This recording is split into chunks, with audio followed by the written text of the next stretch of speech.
What's up, guys? Jay, MorninAfterKill, and I'm back here on Borderlands 2. And during the early days of Borderlands 2, the content creation scene wasn't as well established as it is now.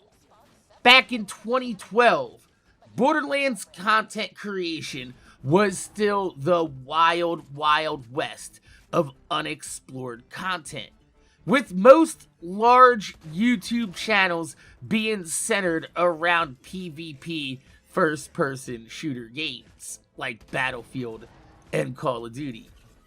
YouTubers dedicated to non-competitive first-person shooters were very few and far between. And with Borderlands 2 becoming an unsuspecting cult phenomenon, with its YouTube presence being bolstered by Call of Duty YouTuber YoTSlayer, Borderlands 2 was an untapped goldmine for up-and-coming content creators to make a name for themselves in the content creation market. And one of those creators would not only go on to make a name for themselves, but become one of the most polarizing figures in Borderlands content creation history. And his name was ManOfLowMoralFiber. And there has never been a more fitting online pseudonym in the history of the internet, with ManOfLowMoralFiber living up to his tag in every regards, being very outspoken early on about low-skilled players on console holding back the franchise, and along with Baru and Goth on the Gearbox forums, championed the idea of Gearbox introducing a harder difficulty than true Vault Hunter mode. However, as outspoken as he was about his opinions and how he presented them, what is going on, ladies and genitals? YoTSlayer here, bringing you episode 36 of my Borderlands 2 Legendary Weapons Guide. Hello, ladies and genitals. Today we're going to be doing a tutorial on how to farm the legendary weapon, the Infinity Pistol. It's one of the best weapons in the game. So be prepared to put in some work. Now this is what's known as an Infinity Pistol mass drop. This happens about 1 in every 7 times that he would drop an Infinity. Fiber's knowledge on the game shined through, and with it, his channel's popularity grew. You see, in the early days of Borderlands 2, if Guthalion wrote the Bible on Melee Zero, and I wrote the Bible on Forever Alone Gunbuilt Zero, Fiber wrote the Bible on everything we know about Critical Ascension Sniper Zero. And within the first year, gaining over 10,000 subscribers on YouTube, and being part of a team invited to Gearbox's Community Day event 2013, the future seemed bright for Fiber. Little did he know, this invite to Gearbox's Community Day event would become the catalyst that would eventually lead to his downfall. In mid-October 2013, Gearbox would host a Community Day event full of cosplay, live entertainment, and an early peek at Gearbox's first Headhunter Pack release, TK Baja's Bloody Harvest. And during this event, Gearbox was planning on streaming a competition where teams would take on Jack-O-Lantern, the new final boss of TK Baja's Bloody Harvest, with a team comprised of then moderator of the Gearbox forums, Guthalion, and his friends being slated for the main stage demonstration of this fight. A team comprised of Guthalion, Baru, and Fiber.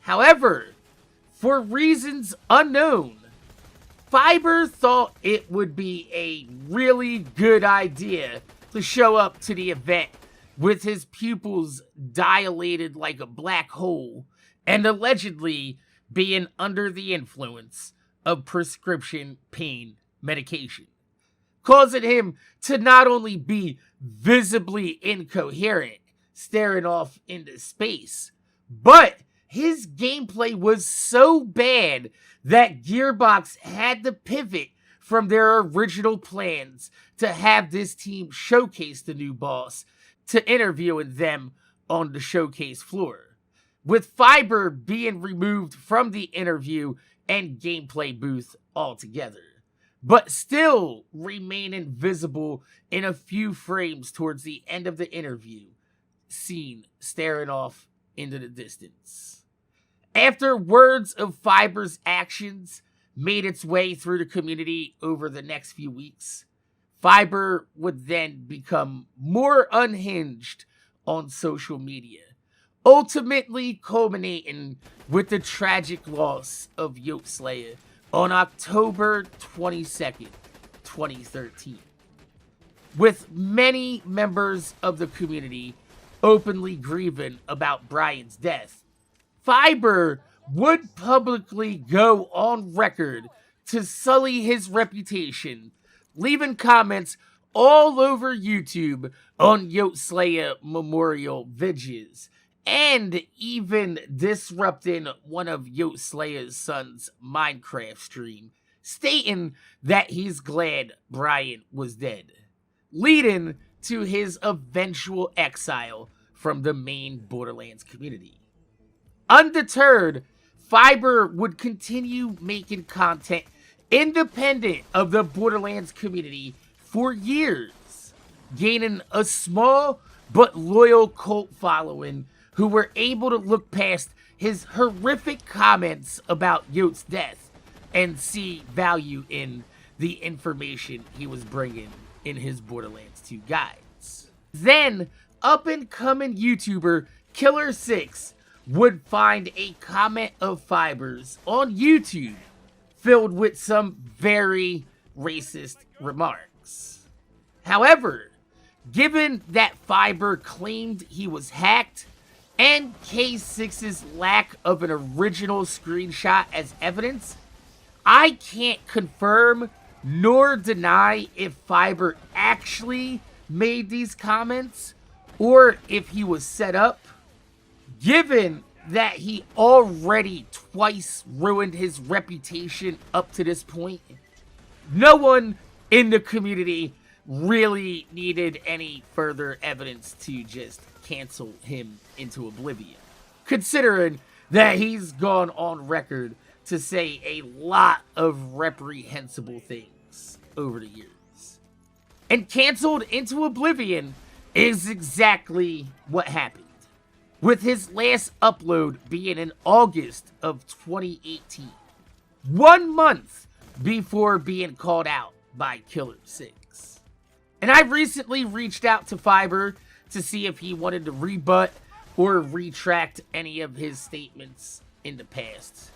However, he declined to respond to my correspondence. And the only response given as to where he's been in the last 5 years was a comment on his channel a few months ago that he simply just grew up. So hopefully Fiber realized that his childish, edgy actions as a young kid were just that.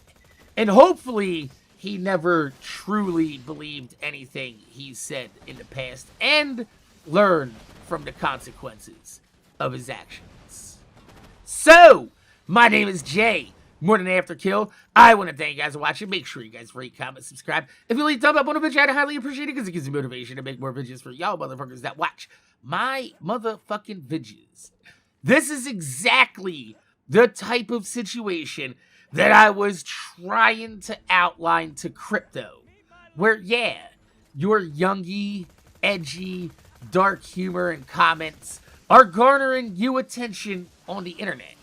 But eventually, You're going to grow up, you're going to mature, and you're going to realize that these actions no longer represent the person that you are today. However, the internet never forgets. What's said on the internet stays on the internet.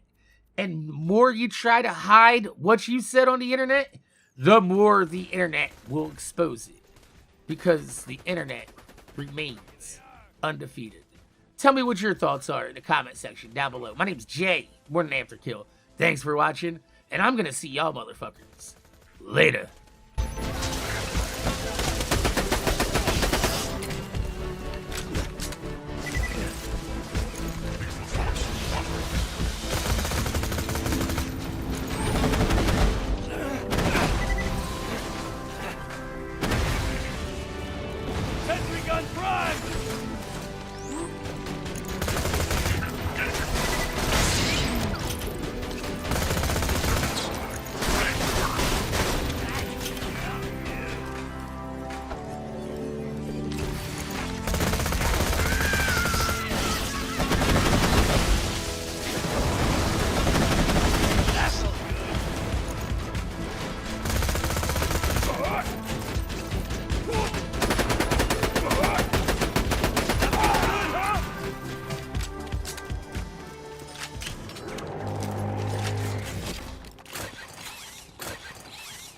Exceeded my not inconsiderable expectations. Head to the next area.